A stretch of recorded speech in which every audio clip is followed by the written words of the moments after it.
అయితే మనం ఈరోజు మన తెలుగు రాష్ట్రాల్లో కనుక చూసినట్లయితే చాలా మంది, తెలుగు రాష్ట్రాల్లో మాత్రమే కాదు ప్రపంచ వ్యాప్తంగా కూడా చాలా మందికి ఒక రకమైన ప్రశ్న ఉంటుంది.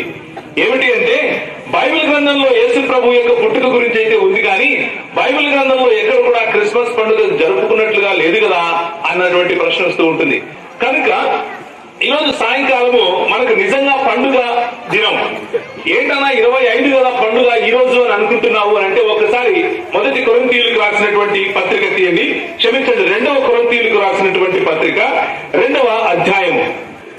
మా ద్వారా ప్రతి స్థలమందును క్రీస్తును గూర్చిన జ్ఞానము యొక్క సువాసనను కనపరచుచు ఆయన యందు మమ్మను ఎల్లప్పుడూ విజయోత్సవముతో ఊరేగించుచున్న దేవునికి స్తోత్రము. ఎల్లప్పుడూ లో ఈ రోజు కూడా ఉంది. విజయోత్సవము అంటే పండుగ, పర్వదినము అని అర్థం. పండుగ చేసుకో అని అంటాం కదా, దాని అర్థం ఏంటంటే విజయోత్సవం. మనకెవరికైనా, నాకు పెళ్లి ఒక బిడ్డ కూడా ఉంది, నా కొన్ని సంవత్సరాలు వెళ్ళిపోతే నా బిడ్డకు కూడా పెళ్లి చేస్తాను. పెళ్లి చేసినప్పుడు వధూవరులు ఇద్దరిని విజయోత్సవంలో ఊరేగిస్తాం. మరి మన పల్లెటూరులో అయితే కనుక అందరూ వచ్చి బయట నిలబెట్టుకుని చూస్తారు. పెళ్లి కొడుకు పెళ్లి కూతురు పోతున్నారంట, వాళ్ళకు మేళతాళాలతో మరి అందరూ డాన్స్ వేసుకుంటా తీసుకొని పోతున్నారంట. పెళ్లి కూతురు ఎట్టున్నాడో చూద్దాం అని వస్తారు, పెళ్లి కొడుకు ఎట్టున్నాడో చూద్దాం అని వస్తారు. దాన్ని ఉత్సవము అంటారు. మన ప్రభువు ఇశ్రాయేలీయులు పాప బంధకంలో లేకపోతే బానిసత్వపు సంఖ్యలలో ఉన్నప్పుడు వారిని ఒక మాట చెప్పి పిలిచాడు. ఏమని పిలిచాడు అంటే, నిర్గమాకాండము 5వ అధ్యాయము 1వ వచనము. తర్వాత మోషే అహరోనులు వచ్చి ఫరోను చూచి, ఇశ్రాయేలీయుల దేవుడైన యెహోవా అరణ్యములో నాకు ఉత్సవము చేయుటకు నా జనమును పోనిమని ఆజ్ఞాపించుచున్నాడు అని రాజైన ఫరోతో చెప్తున్నాడు. రాజైన ఫరో అంటే ఎవరనుకుంటున్నారు? ఈ రోజు ఒకవేళ మన ప్రపంచానికి అతి గొప్ప దేశంగా, లేకపోతే చాలా శక్తివంతమైనటువంటి దేశంగా, ఇంకా చెప్పాలి అంటే అత్యంత ధనికమైనటువంటి దేశంగా ఏ దేశం అయితే ఉందో, ఉదాహరణకు అమెరికా అనుకోండి. అలాంటి దేశము ఆ రోజుల్లో, ఏ రోజుల్లో? మోషే సమయంలో అలాంటి దేశము అంత పవర్ఫుల్, అంత శక్తివంతమైన, అంత ధనికమైన దేశం దగ్గరికి వెళ్ళి ఒక చిన్న ప్రవక్త లాంటి వాడు, గొర్రెలను మేపుకునేవాడు వెళ్లి ఆయనతో మాట్లాడుతున్నాడు. ఏమని? నా ప్రజలను పోనిమ్ము, ఎందుకు? ఉత్సవము చేసుకోవటానికి పోనిమ్ము, మేము పండుగ చేసుకోవాలి, నా ప్రజలను పోనివ్వు అని నా దేవుడైనటువంటి యెహోవా చెప్తున్నాడు. నాకు నిర్గమాకాండం 3వ అధ్యాయంలో అలాంటి ఆజ్ఞనిచ్చాడు. నా పితరులైనటువంటి అబ్రహాము, ఇస్సాకు, యాకోబుల దేవుడు తన ప్రజలను పిలుస్తున్నాడు.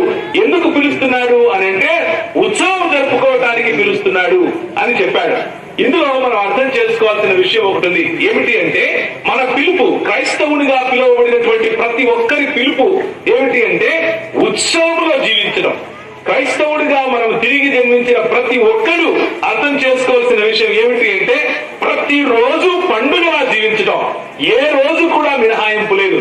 మనం యేసు ప్రభువును ఆరాధించే వారమై ఉండగా ప్రతి దినము మనకు పండుగే. డిసెంబర్ 25 కూడా పండుగే. ఇంటున్నారన్నమాట. కేవలం డిసెంబర్ 25 కాదు, పండుగ ముఖ్యం. ప్రతిరోజు పండుగే. డిసెంబర్ 25 కూడా పండుగే. ఈ రోజు కూడా పండుగే. ఎక్కడెక్కడ మనము యేసు ప్రభువు నామములో యేసు ప్రభువు సువార్తను ప్రకటిస్తామో, ఎప్పుడెప్పుడు ఒక ఆత్మ యేసు ప్రభువును అంగీకరించి మన ద్వారా యేసు ప్రభు యొక్క గుణాతిశయాలను విన్న తరువాత యేసు ప్రభు యొక్క సామ్రాజ్యంలో ఎప్పుడైతే ఆయన అడుగెడతాడో అప్పుడు మనకు పండుగ.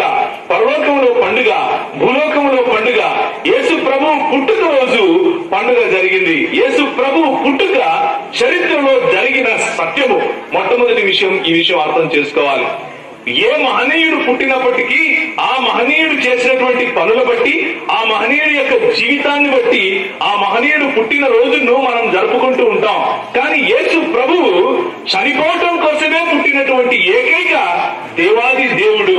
యేసు ప్రభువు చనిపోయిన మనలను రక్షించడానికి, తిరిగి బ్రతికించడానికి పుట్టినటువంటి ఏకైక మహాదేవుడు, మన దేవుడు, మన రక్షకుడు. ఆయన గురించి కొన్ని విషయాలు మనం తెలుసుకుంటాం. ఆ క్రిస్మస్ దినం గనక లేకపోతే చరిత్రలో ఈ రోజు మన జీవితాలు ఎలా ఉండేవి ఒకసారి ఆలోచించండి. పండుగను గురించినటువంటి విషయాలు మనం తెలుసుకోవాలి. చాలా సార్లు మనం అనుకుంటూ ఉంటాం, పండుగలు లోకంలో ఉండే వాళ్ళు చేసుకుంటూ ఉంటారు, మనం చేసుకోవక్కర్లేదు అని. అలా కాదు. మన దేవుడు మనం పిలిచిందే పండుగలు చేసుకోవటానికి, మన దేవుడు మనల్ని రక్షించిందే పండుగలో జీవించడానికి. ఇశ్రాయేలీయులు సంవత్సరం మొత్తంలో ఎన్ని నెలలు ఉంటాయి? 12 నెలలు ఉంటాయి. 12 నెలలలో 7 పండుగలు చేసేవాళ్ళు. మన భారతదేశంలో కూడా ఎన్నో పండుగలు ఉన్నాయి లేవా? ఉన్నాయి. ఎందుకు అంటే సాంస్కృతికంగా దేవుడు మన పట్ల చేసినటువంటి మేలులను, దేవుడు మన పట్ల మనకి ఇచ్చినటువంటి ఈవులను, దేవుడు మన పట్ల కురిపించినటువంటి తన అపారమైనటువంటి కరుణను జ్ఞాపకం చేసుకోవటానికి పండుగలు ఉపయోగపడతాయి. పండుగలు ఏ సమయం అంటే ఆయా సమయాలలో దేవుని యొక్క మంచితనాన్ని జ్ఞాపకం చేసుకుంటూ సామూహికంగా మనం అందరము ఒకరికొకరము దేవుడు చేసినటువంటి కార్యాలను జ్ఞాపకం చేసుకుంటూ దేవుని పోలి అవే కార్యాలు ఒకరి పట్ల ఒకరం చేయటానికి ప్రోత్సహింపబడతాం, అవి దోహదపడతాయి. కాబట్టి పండుగలు 7 రకాల పండుగలు ఇశ్రాయేలీయులు చేసుకునేవారు. ఆ పండుగలు ఏవి అని అంటే, 1 పస్కా పండుగ, 2వది పులియని రొట్టెల పండుగ, 3వది గుడారాల పండుగ, 4వది ట్రంపెట్స్ అంటే ఏంటంటే బూరల పండుగ, 5వది పెంటెకోస్తు పండుగ, ఆ తర్వాత ప్రాయశ్చిత్తార్థ బలి అనే పండుగ అంటూ 7 పండుగలు చేసుకునేవాళ్ళు. ఈ 7 పండుగలు వివిధ సమయాలలో చేసుకునేవాళ్ళు. ఒక్కొక్క పండుగకు ఒక్కొక్క సిగ్నిఫికెన్స్, లేకపోతే ఒక్కొక్క పండుగకు ఒక్కొక్క అర్థం ఉండేది. ఉదాహరణకు పస్కా పండుగ అంటే మన పాపాల ప్రాయశ్చిత్తార్థమై దేవుడు పంపించినటువంటి, లేకపోతే మనము మరణించకుండా దేవుడు ఇచ్చినటువంటి గొర్రె పిల్లను చూపించే ఒక పండుగ అది. ఈ పండుగలన్నీ 7 పండుగలుంటే 7 పండుగలు కూడా యేసు క్రీస్తులో సంపూర్ణంగా అవి ఫలించినట్లుగా, నెరవేరినట్లుగా దేవుని వాక్యం మనకు చెబుతుంది. కనుక పండుగల ద్వారా ప్రభువు మాట్లాడాడు అన్న విషయం మనం గుర్తుంచుకోవాలి. పండుగలు సాంస్కృతికము మాత్రమే కాదు, కానీ పండుగలు ఆత్మీయమైనవి అన్న విషయం గుర్తుంచుకోవాలి. పండుగలు ఎందుకు ఆత్మీయమైనవి అని అంటే, పండుగల కాలంలో యేసు ప్రభువును గురించినటువంటి తండ్రి ముందుగానే, ఎప్పుడు యేసు ప్రభువు పుట్టక మునుపు ఇశ్రాయేలీయులను విడిపించిన మరుక్షణమే, ఇశ్రాయేలీయులను విడిపించిందే నేను పండుగ చేసుకోవటానికి అని నిర్గమాకాండంలో చెప్పిన దేవుడు, విడిపింపబడినటువంటి మీరు పస్కా పండుగ చేయాలి అని చెప్పి, రాబోయే అంటే ఇప్పటికి మీరు దాస్యత్వం నుంచి విడువబడ్డారు, ఐగుప్తు దేశంలో ఉన్నటువంటి దాస్య జీవితం నుంచి విడువబడ్డారు, కానీ రాబోయే సమయంలో మీకు పాప బంధకాల నుంచి విడువబడేందుకు నేను గొర్రెపిల్లను పంపుతాను అన్నటువంటి పస్కా పండుగ యేసు క్రీస్తు యొక్క జననంలో, యేసు క్రీస్తు యొక్క పుట్టుకలో, యేసు క్రీస్తు ఈ లోకంలోనికి రావడంలో సంపూర్ణముగా ఛాయారూపకముగా కాకుండా, అంటే నీడలాగా కాకుండా ఒక మూర్తిమంతత్వముగా, లేకపోతే పర్సానిఫైడ్ అంటాం కదా, వ్యక్తిత్వంలో అది సంపూర్ణంగా నెరవేరింది. 2వదిగా పస్కా పండుగ ఆయన పంపించినటువంటి పరిశుద్ధాత్మ దేవుని యొక్క రాకడ. 2వ అపోస్తలుల కార్యములు 2వ అధ్యాయంలో పరిశుద్ధాత్ముడు వచ్చినప్పుడు సంపూర్ణముగా పస్కా పండుగ పెంటెకోస్తు పండుగ నెరవేరటం. అలాగే వారాల పండుగనే పెంటెకోస్తు పండుగ అని అంటారు. పులియని రొట్టెల పండుగ యేసు క్రీస్తును ధరించిన మనం, మరి పులియని రొట్టెలు అంటే ఈ పాపము లేని జీవితాన్ని, పాపరహితమైన జీవితాన్ని, దీన్నే ఏమంటారు అని అంటే, రోజు రోజుకు యేసు క్రీస్తు స్వారూప్యంలో ఎదిగే జీవితాన్ని మనం కలిగి ఉండాలి అన్నటువంటి ఆ మాదిరిని పాత నిబంధన గ్రంథంలో ఏదైతే పండుగ రూపంలో చెప్పారో, కొత్త నిబంధన జీవితంలో మనము సంఘముగా ఎదగటంలో యేసు ప్రభు మన జీవితంలో సంపూర్ణం చేశాడు. 3వదిగా మొదటి ఫలముల పండుగ అని అంటారు. యేసు ప్రభు మొదటి ఫలముగా మన జీవితాలను మార్చాడు. యేసు ప్రభు మొదటి ఫలముగా ఆయన మృతులలో నుండి పునరుత్థానుడై లేచాడు. కేవలము ఆయన పస్కాగా వచ్చి బలి అవ్వడం కోసమే కాదు, కానీ మొదటి ఫలముగా తిరిగి లేచి మనందరినీ తిరిగి లేపబోతున్నాడు. పునరుత్థానం రాబోతోంది. పునరుత్థానము నీ జీవితంలో, పునరుత్థానమును జీవమును నేనే అని చెప్పినటువంటి మాటను ఆయన సంపూర్ణం చేయడానికి మరి మొదటి ఫలముల పండుగను ఆయన చేశాడు. అలాగే వారాల పండుగ గురించి నేను చెప్పాను. అలాగే బూరల పండుగ అంటే ఇది ఇశ్రాయేలు సమయంలో కోతకాలం అయిపోయిన తర్వాత బూరలు ఊహిస్తారు. ఇప్పుడు పండుగలు మొదలు పెట్టాలి అని చెప్పడం కోసం ఈ పని చేస్తారు. అలాగే యేసు ప్రభువు కోతకు రాబోతున్నాడు. యేసు ప్రభువు వచ్చేటప్పుడు బూరలు ఊగిస్తారు. యేసు ప్రభువు వచ్చినప్పుడు ఆయన బూరలు ఊది ఇద్దరు గనక ఒక రోడ్డు మీద పని చేస్తూ ఉంటే రోకటిని దంచే వాళ్ళలో ఒకడు ఉంటాడు, ఒకరు ఉండకుండా పోతారు. ఇద్దరు చేలోకి వెళ్లి పని చేస్తూ ఉంటే ఒకరు ఉంటారు, ఒకరు లేకుండా పోతారు అని చెప్పినటువంటి మాటలు యేసుక్రీస్తు స్వయంగా ఈ బూరల పండుగలో ఆయన సంపూర్ణం చేయబోతున్నాడు.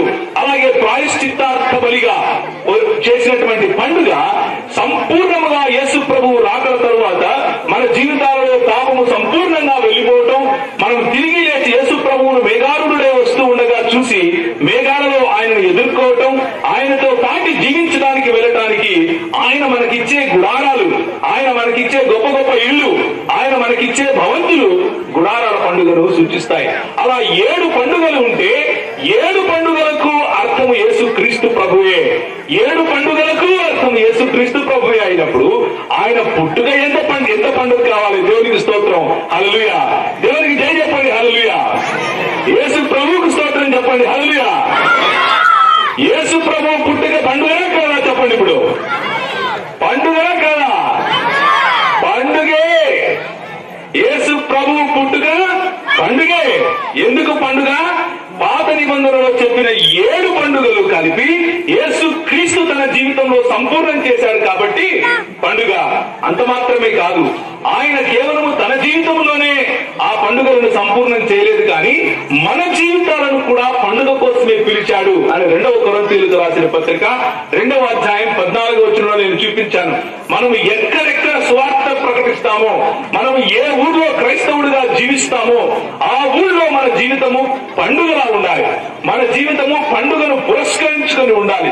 మనం మాట్లాడితే ఎదుటి వారి జీవితంలో పండుగ రావాలి. మనము నడిస్తే మన ఊళ్ళో పండుగ రావాలి. మనం సంఘానికి వచ్చి దేవుణ్ణి ఆరాధిస్తే అదొక పండుగ, ఉత్సవం లాగా, తిరునాళ్ళ లాగా కనిపించాలి. కానీ క్రైస్తవ జీవితాలు అలా ఉన్నాయా? మీరు ఆలోచించండి. ఏమైనా ఆయన క్రీస్తు దేవుని శక్తిగా పుట్టాడు. ఎలా పుట్టాడు? క్రీస్తు దేవుని శక్తి అయి ఉన్నాడు, దేవుని జ్ఞానం అయి ఉన్నాడు. ఆ రోజు ఆయన జన్మించినప్పుడు జ్ఞానులు వచ్చారు. జ్ఞానులు వచ్చి ఆయనను గుర్తించారు, ఆయన దేవుడు అని గుర్తించారు. సాంబ్రాణి బోలములను సమర్పించారు. అవునా కాదా? బంగారు సాంబ్రాణి బోలాలను ఆయన సమర్పించి ఆయన ముందు మొక్కారు, ఆయనను ఆరాధించారు. జ్ఞానులకు అర్థమైంది. కానీ ఈ రోజు కూడా కొంతమంది జ్ఞానులు ఉన్నారు. ఈ రోజు కొంతమంది తొడలు పట్టే జ్ఞానులు ఎక్కువైపోయారు. ఈ రోజుల్లో మీసాలు తిప్పే జ్ఞానులు ఎక్కువైపోయారు. ఈ రోజుల్లో ఈ తొడలు తిప్పే జ్ఞానులకు ఏంటంటే, వీళ్ళు మీరెందుకు రెవరెండ్ అంటున్నారు, మీరెందుకు ఫాదర్ అంటున్నారు అంటారు, కానీ ఈయన మాత్రం డాడీ అనాలంటారు. ఈ జ్ఞానులు ఏం చేస్తున్నారు అంటే, ఈ రోజుల్లో యేసుక్రీస్తు పుట్టినవాడు అంటున్నారు. యేసుక్రీస్తు ఒకానొకప్పుడు ఈ చరిత్రలోనికి వచ్చాడు, అప్పుడే ఆయన కలిగాడు అని అంటున్నారు. కానీ దేవుని వాక్యం ఏం చెప్తుందో మీరు గమనించండి. ఈ క్రిస్మస్ పండుగ ఎందుకు పండుగ అంటే, యేసుక్రీస్తు కేవలము ఈ చరిత్రలోనికి వచ్చినప్పుడు పుట్టినవాడు కాదు. ఈ క్రిస్మస్ పండుగ ఎందుకు పండుగ అంటే, యేసుక్రీస్తు ఈ సకల లోకాలను సృష్టించిన వాడు, ఆ సృష్టించిన దేవుడు నిన్ను నన్ను రక్షించడం కోసము ఈ చరిత్రలోనికి మానవ రూపము దాల్చి వచ్చాడు. యోహాను రాసినటువంటి పత్రిక 1వ అధ్యాయము 1వ వచనం ఏం చెప్తుంది? ఏ డేరాల పండుగ గురించి చెప్తుందో తెలుసా? ఏ డేరాల పండుగ గురించి చెప్తుంది అంటే, ఆదియందు వాక్యం ఉండెను, వాక్యము దేవుడి యొద్ద ఉండెను, వాక్యము దేవుడై ఉండెను, ఆ వాక్యము కృపా సత్య సంపూర్ణుడై మన మధ్య నివసించెను అన్నప్పుడు వాడినటువంటి గ్రీకు పదం ఏమిటి అంటే, డేరా వేసెను అని అర్థం. ఏ మాట అయితే హెబ్రీలకు రాసిన హెబ్రీల భాష అయినటువంటి హిబ్రూ భాషలో డేరాలకు వాడారో, అదే మాట యేసుక్రీస్తు మన మధ్య డేరా వేసెను అని చెప్పాడు. ఎందుకు చెప్పాడు అంటే, సొలొమోను నిర్మించినటువంటి ఆ దేవాలయమును చూసుకున్నప్పుడు దేవుడు అన్నాడు, నా సన్నిధిని అక్కడ ఉంచుతాను అని. కానీ యేసు ప్రభువు ఈ లోకములోనికి వచ్చినప్పుడు ఏమన్నాడు అంటే, ఆ సన్నిధి నేనే అన్నాడు. కలిగి ఉన్నదేమీ ఆయన లేకుండా కలుగలేదు అని 3వ వచనంలో చెప్తూ ఉంటే, ఈ తొలగొట్టే వాళ్ళు ఏమంటారు? ఆయన కలిగిన వాడు అంటారు, మొట్టమొదటిగా కలిగిన వాడు అని అంటారు. మొట్టమొదటిగా కలిగిన వాడు కాదు, ఆది నుండి ఉన్నవాడు. ఆయనకు సమయము అన్నటువంటి హద్దు లేనివాడు. ఆ యేసుక్రీస్తు మన కోసం పొత్తి గుడ్డలలో చుట్టబడినటువంటి చిన్న బారుడిలాగా వచ్చాడు. క్రిస్మస్ పండుగ మనకి ఏం గుర్తు చేస్తుంది అంటే సర్వ మానవాళిని రక్షించడానికి వచ్చినటువంటి మన ప్రభువును గుర్తు చేస్తుంది. క్రిస్మస్ పండుగ ఏ భేదము లేదు, ఏ భేదము లేదు. ప్రతి కులస్థుడు, ఏ భేదము లేదు. ప్రతి మతస్థుడు, ఏ భేదము లేదు. ప్రతి మానవుడు, ఆడమగ తేడా లేదు. ప్రతి ఒక్కరూ దేవుడు అనుగ్రహించినటువంటి మామకు పాపము కారణంగా దూరమై ఉన్నారు. ఆ పాపము నుంచి రక్షించడానికి నేను ఈ చంటి బాలుడిగా పుట్టాను అని దేవుని వాక్యం చెబుతా ఉంది. ఆయన పుట్టాడు అన్నది సత్యం. అయితే ఆయన పుట్టినప్పుడే తన ఉనికి ప్రారంభమైంది అని అనుకునే వాళ్ళు ఆలోచన లేకుండా, సమగ్రమైన అవగాహన లేకుండా అనుకుంటూ ఉంటారు. యేసు ప్రభువు పుట్టక ముందు నుంచి ఉన్నవాడు. యేసు ప్రభువును గురించి దాదాపు ఆయన పుట్టక ముందు సృష్టి ఆరంభం నుంచి ఆయన మాట్లాడుతూ వస్తున్నాడు.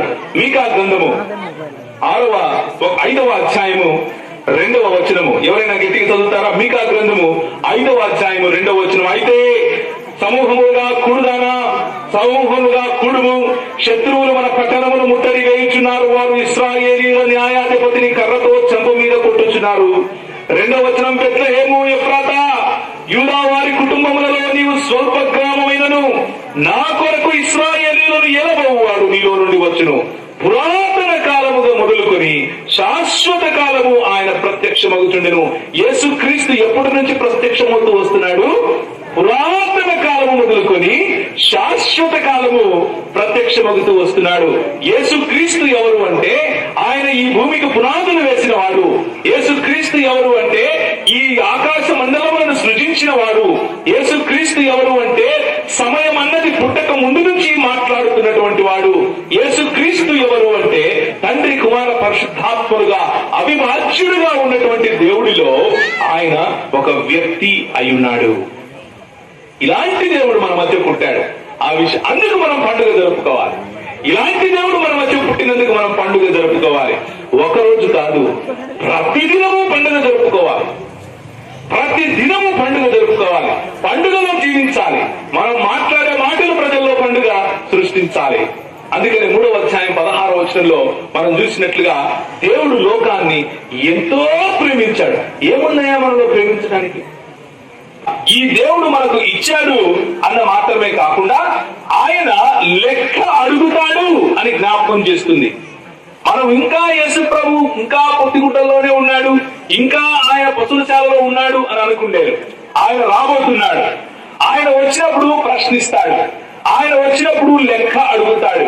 యెహోవా దేవుడు లెక్క అడిగినట్టుగా నిజానికి తీర్పు తీర్చేది యేసు ప్రభువే. ఆయనే ఆకాశ మేఘారుడై రాబోతున్నాడు. తెల్లటి గుర్రం మీద రాబోతున్నాడు. మనల్ని ప్రశ్నిస్తాడు. తీర్పు తీర్చడానికి ప్రశ్నిస్తాడు. యోహాను సువార్త 3వ అధ్యాయం 16వ వచనంలో మనం చదివినప్పుడు 18వ వచనం 17వ వచనం కనుక చూస్తే లోకము తన కుమారుని ద్వారా రక్షణ పొందుటకే గాని లోకమును తీర్పు తీర్చుటకు దేవుడు ఆయనను లోకములోనికి పంపలేదు అని 17వ వచనం చెబుతా ఉంది. ఆయన తీర్పు తీర్చడానికి మొదటగా రాలేదు. ఆయన తీర్పు తీర్చకుండా ఆయన తన ప్రాణాన్ని పెట్టడానికి, లేకపోతే మనపైన రావాల్సినటువంటి తీర్పును తన పైకి తీసుకొనడానికి ఆయన వచ్చాడు.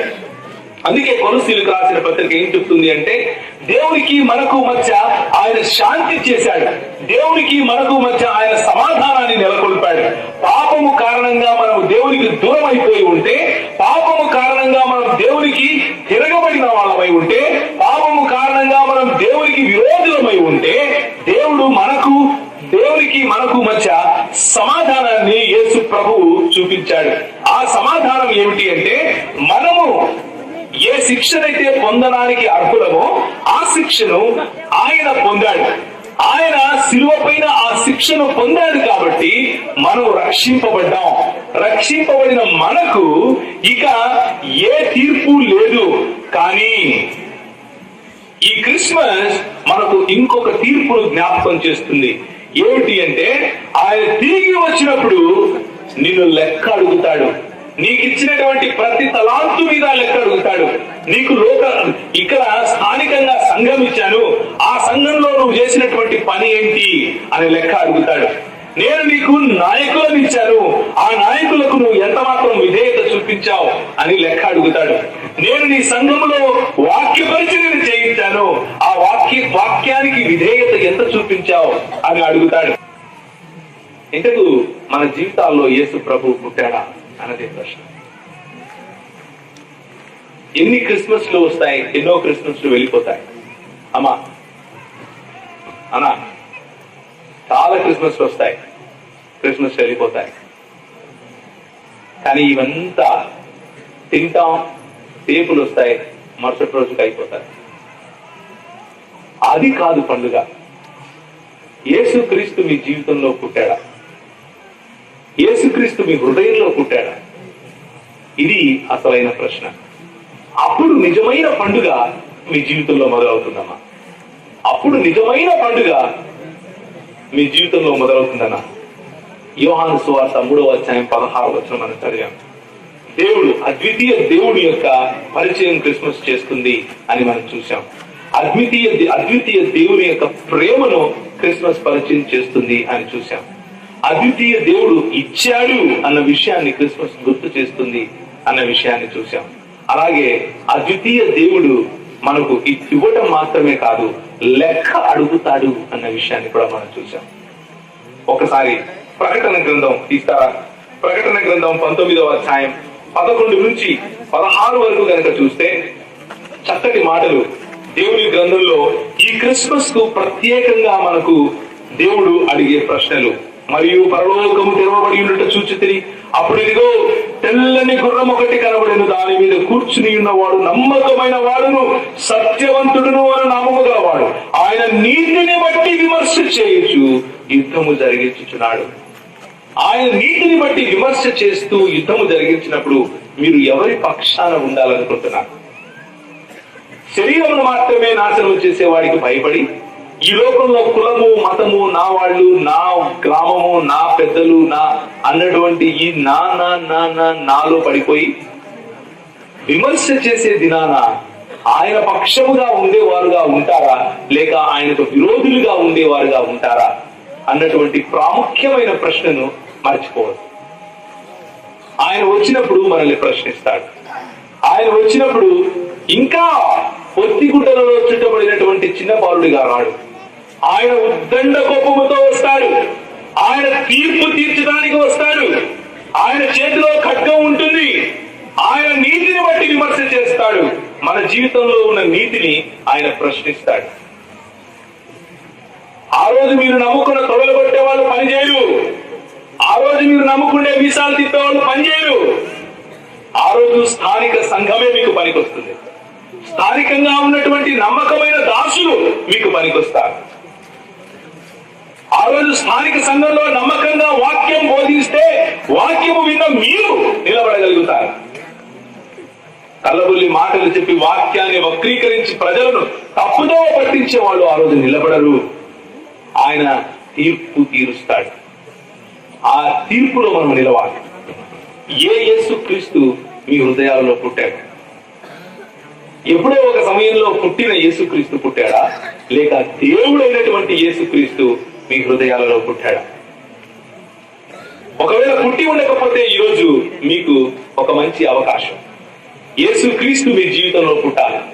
యేసుక్రీస్తు అనే తొలకరి జల్లు మీ హృదయాలలో అది కురిస్తే మీరు చిగురిస్తారు. మీ జీవితం నిజముగా పండుగగా మారుతుంది. కనుక ఈ క్రిస్మస్ మనకు తండ్రి ప్రేమను గుర్తు చేసి మన కుటుంబాల్లో ప్రేమను నింపునుగాక. ఈ క్రిస్మస్ తండ్రి ఇచ్చాడు అన్న విషయాన్ని జ్ఞాపకం చేసుకుని మనం ఒకరికి ఇచ్చే వారముగా ఉండులాగా చేయుగాక. ఈ క్రిస్మస్ అద్వితీయ దేవుణ్ణి పరిచయం చేసింది కాబట్టి ఆయనతో సంబంధం మనకు కలుగునుగాక. ఈ క్రిస్మస్ కుమారుడు మనల్ని లెక్కడుతారు కాబట్టి మనము పరిశుద్ధమైన జీవితం జీవించే ప్రయత్నం చేయుదుముగాక. అలాంటి జీవితం మనం జీవించకపోతే సంవత్సరాల తర్వాత సంవత్సరాలు గడుస్తాయి, సంవత్సరాల తర్వాత సంవత్సరాలు వెళ్ళిపోతాయి. కానీ మనం అక్కడే ఉంటాం.